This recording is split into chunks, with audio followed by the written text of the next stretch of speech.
Hey guys, it's me, DJ Proclaima, and this video, the purpose of this video really is for me to share my journey to faith, my journey of becoming a Christian really, and how I became a Christian. Let me start by thanking you for coming to soulcureradio.com or coming to the website, or if you found me on the social media or however you found this video. I just want to send a blessing to you and greet you in the mighty name of Jesus. And let me tell you, I never always used to talk like this, but God's changed my heart and He's changed my life. So my story, I never grew up in a Christian home, and we did have some Christian influence. My grandma, called her Nana, she was a beautiful woman, and my granddad was a good guy, and she was a Catholic, and as a result of her influence, we would attend mass sometimes. And we ended up going to a Catholic primary school, junior school, and not to be honest, there was a lot about the school that wasn't that good. There's a lot about things that happened. I think some of it's to do with the timing, the era, and all that kind of stuff. But there's a lot of things that I didn't really enjoy about it. Should we say that? I can remember going to Catholic mass and being bored, and not feeling God or anything like that. I never had nothing to do with God, and certainly a lot of the people I saw, I'm not disrespecting Catholics, I'm just saying where we were and what I saw, I didn't see anybody that kind of looked like they knew God to me, let's put it in those terms. But anyway, through that, I do remember at school like reading books about the Good Samaritan and learning the stories of Jesus. So the reason I'm telling you is I think there was a kind of a foundation laid in my life, as simple as it was, there was something there. But my mum and dad, they split up when I was a very young boy, and to be honest, that was a really traumatic event for me. It was very difficult. I saw some things, my mum and dad arguing and stuff sometimes, and it's kind of hard. Like if people split up, if parents split up, it's hard for kids, and it was very, very hard. And as a young boy, like I say, it was an extremely traumatic thing. It had a really big impact on my life, which I carried into later life, really, and then God had to heal me from it. So that was hard. Mum and dad splitting up, little boys like their dads, don't they? And my dad kind of not being in the home and stuff. That was tough, man. That was tough, And then I remember when my mum then married another guy, and basically she just married a guy who was just a pretty evil guy, really. He did some very, very wrong things to me. I can remember him kicking me and beating me and doing stuff physically and stuff, hurting me, and psychologically. He was just he wasn't a very nice person at all. And that was hard as well, because I grew up under a bit of a regime of fear and an abusive kind of home situation. And that was really difficult. It was really difficult, and that had an impact as well. But for me, like the community I grew up in, there was it was a community where I was influenced a lot by a lot of black culture. So there was a lot of people from the Caribbean in the community, mainly from Jamaica, I would say, but definitely a lot of people from the Caribbean in the community where I grew up. And the reason I'm sharing that is to let you know that kind of, even from my earliest memories, I can remember hearing reggae music and listening to certain things, and those things always being there, and they had a great impact on my life. I mean, I just loved them. And I guess in terms of friendships and stuff, I mean, I grew up around Asian people, I grew up around people from the Caribbean, and I guess people just see people, don't they, as kids. Kids don't really necessarily see people from different races, they're just your friends.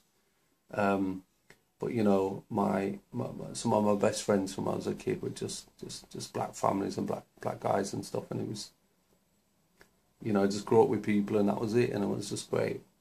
But what I would say is it gave me a real love for black music, or music of black origin, Not trying to pigeonhole anybody, but music of black origin, let me say that for the politically correct.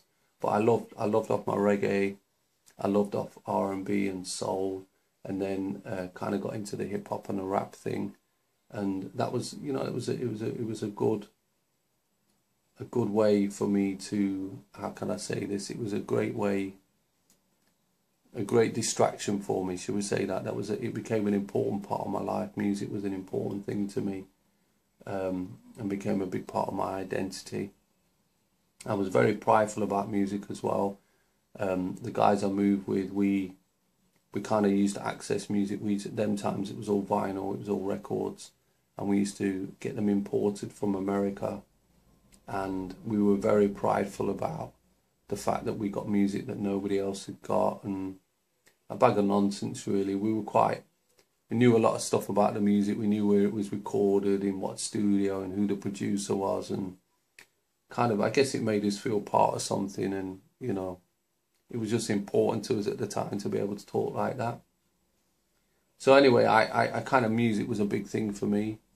The community I grew up in, there was a lot of bad things that used to happen. There was a lot of really just wicked people. There was just some wicked people. One thing I say about the era I grew up in, there were some bad people there, and there were some good people there. There were lots of good people there, just wanted to get on with their life. But there were some people that if there was a way of doing something wickedly, they would opt for that option. They were just wicked, man. And, you know, that's kind of where I grew up and stuff. So as I grew into my teen years, and I was really, me and my guys, me and my crew, we were just about three things really. We were about partying, we were about music, and we were about girls. We used to love off girls, man. And just because there might be some younger ears listening, I won't go into details on that, but it wasn't good, should we say that. But in it all, I would say that I had a real sense of feeling lost. I had a real sense of a void in my heart, and not knowing what my life was about and what my purpose was about. And I used to wonder about God. I used to wonder if he was there. I used to pray. But it was kind of very standard prayers. It was like saying the same thing over and over again, and no relationship with God, no concept of him really. And then I think my heart kind of hardened. So when I was in my late teens, I was kind of looking for God, but at the same time I was doing a lot of things I shouldn't have done. I was definitely an immoral character the way I was. I had several girlfriends at a time, and like the kind of circles I moved in, that was kind of like kudos, if you could say that you got a whole oil heap of woman, and, you know, if you could say that you got a whole bag of girls and all that kind of stuff. It was like, you know, it was something that you could show off about and stuff, but really and truly, if you're living like that, it's just frowsy, I'm sorry. But anyway, that's how I was, and that's how I lived. And, you know, I can remember, like, me and my guys, we'd go out 7 nights a week. We literally knew everywhere, every night of the week, we knew where to go, we knew somewhere to go. And again, you know, I did like music, I did like going out, but I think it was just about filling a void. It was filling an emptiness that I felt inside, and trying to address that really. So as I reached my late teens, I began to kind of think more about God, and even when I used to carry on with lots of different things, doing things that I shouldn't have done, I kind of began to look for God. I kind of began to look for him. And I can even remember, and again, I'm going to be careful what language I'm using because of who might be listening, but I can remember being with one girl and then walking from her place to another girl's, and in between the two, I would be calling on God. But I didn't recognize I was calling on God. I'd kind of be shouting at him and saying, God, if you're there, I want to know. I want to know, God, if you're there. So I just didn't know really. So anyway, so that's how I was. That's how I stayed. And I was kind of stuck really. I didn't have any big plans. I didn't have any big future, or I wasn't rapidly advancing, no career ladder, man. I wasn't doing well at anything or anything. Don't get me wrong, I smile on my face and life and soul of the party, but the truth was I wasn't doing much with myself, should we say that. So anyway, things changed for me. I met a guy who was he was a colleague of mine at a place I worked, and this guy was one of the sweetest kind of soul brothers that you could ever meet. I could always remember. I'm going to date myself now, but the guy had kind of shoulder length wet look, and for those of you kind of around my age, you will know about wet look. But this guy was just so crisp and nice and humble. And he began to talk to me, and the way God did it was really clever. I went to his house, and when I went into his yard, he turned off his music. He got some music playing. I said, yo, turn on the music, man. What's going on? And he said, no, you won't like this. And I said, why not? And he said, it's Christian music. So I was like, yeah, I'm a Christian. And it began a conversation.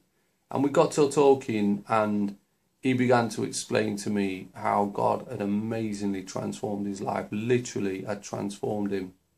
And I'm going to be brief on this, but long story short, he grew up in Jamaica. When he was a little boy, his mum had to come to England to work, and she left him in the care of an uncle, and another uncle came and took control of him.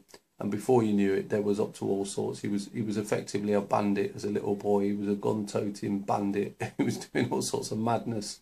Anyway, this guy, his mum came and rescued him and brought him to England. And when he got to England, he said to me, I was so wicked that she wouldn't even let me out the house. And she took him to church, and the presence of God came upon him, and he was completely transformed in an instant. That changed his life. So I remember saying to him, if that's true, that's what I want to happen to me. That's what I need in my life. It made sense to me that if God could come to you and touch your heart and do stuff, I guess it was I just felt lost, man, and I wanted to know God.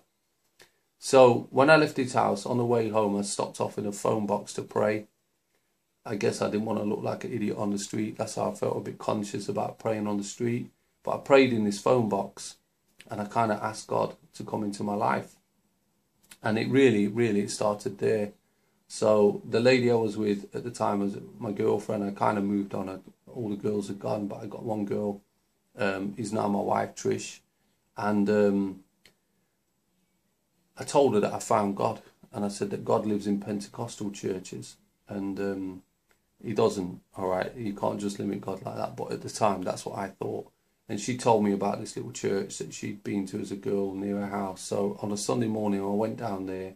And when I went down there, this old lady, there was Sunday school was on, and I wanted to go. But this old lady just, I had no defences, man. She just kept kissing me up and put her arm around me. And literally, I had to do whatever she said. That's what I had to do, because I couldn't argue with this little old lady. She was just too sweet.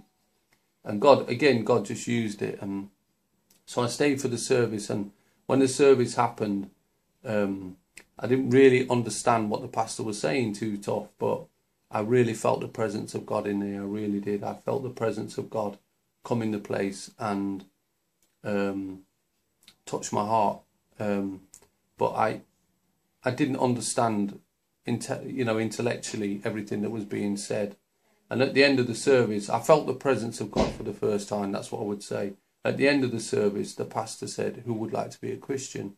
Is there anybody in here? And kind of automatically, my arm just shot up.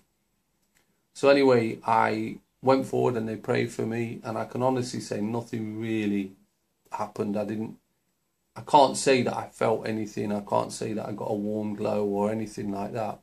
But check this out. About 2 or 3 days later, I was working away. The company I was working for was in retail. And I got a job. There was a new store opening, and I went to this store. I won't go into the job, but anyway, I was there, and I was in my hotel room, went to bed at night, wasn't really thinking about anything, wasn't thinking about God.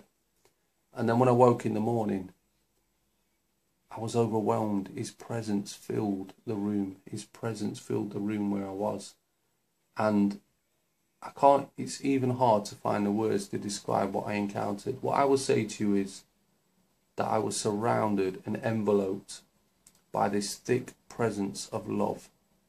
It was the most beautiful love that I've ever experienced in my life. It was delicious. It was indescribable. It was like the love of God was just all over me and all around me and pressing in on me. And it's kind of like tangible. It was like a pressure. I could feel the pressure. And to be honest, it was almost too much. It was almost too much. It was too nice. You know what I mean? It was just incredible.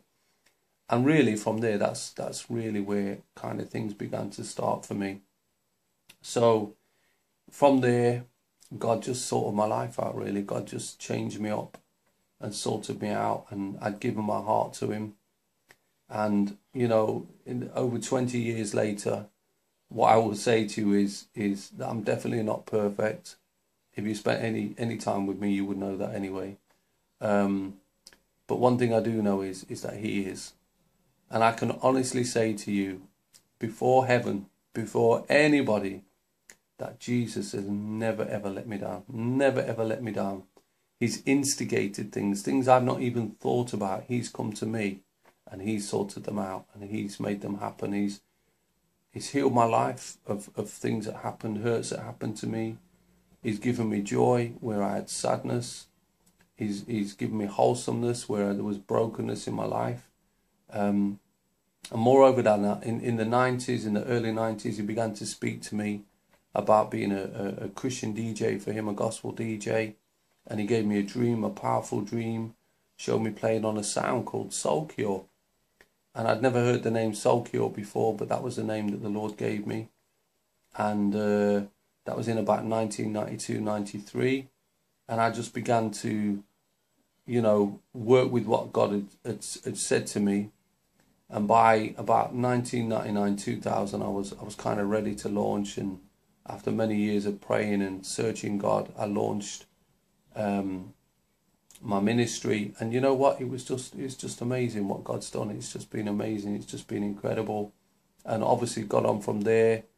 What I know as a Christian DJ is the more I've been faithful to Jesus and the more I talk about him, the more he blesses me. And nothing better for me than seeing somebody's life changed by his goodness. And I've been privileged that God has allowed me to see that through this ministry, through the Soulcure ministry. So listen, what I'm going to say to you is on this page, there's a prayer of salvation. It's not a magic spell or anything like that, but it's just words. But they're powerful words. And you know, if you sincerely pray them and believe with your heart as you pray them, I think you're going to get saved. I think you're going to get a new life. I believe that that's in line with Scripture. I believe it's what God's plan is for you. There are also some links on the bottom of the page where you can get further teaching resources and find out about church networks that you might be interested in. And obviously you might live the other side of the world to us, but what I would say is if practically we can help you, we'll try. It might be that we just send you a couple of messages and maybe just pray for you. We want you to know that we do pray for our listeners and we pray for you guys. But you know what? This is the point of this video here, and there are some other testimonies on this page as well. That's the point of this site. We want you to know that he loves you. We want you to know that he has a plan for you. And we want you to know that he can change your life. He can change your life. So listen, if you've watched this video to the end, I know it's like nearly a 20-minute video. I want to thank you for hearing my story. And I want to say a big God bless to you. And yeah, just keep it locked. And thanks for all the love and the support. God bless you. Take care.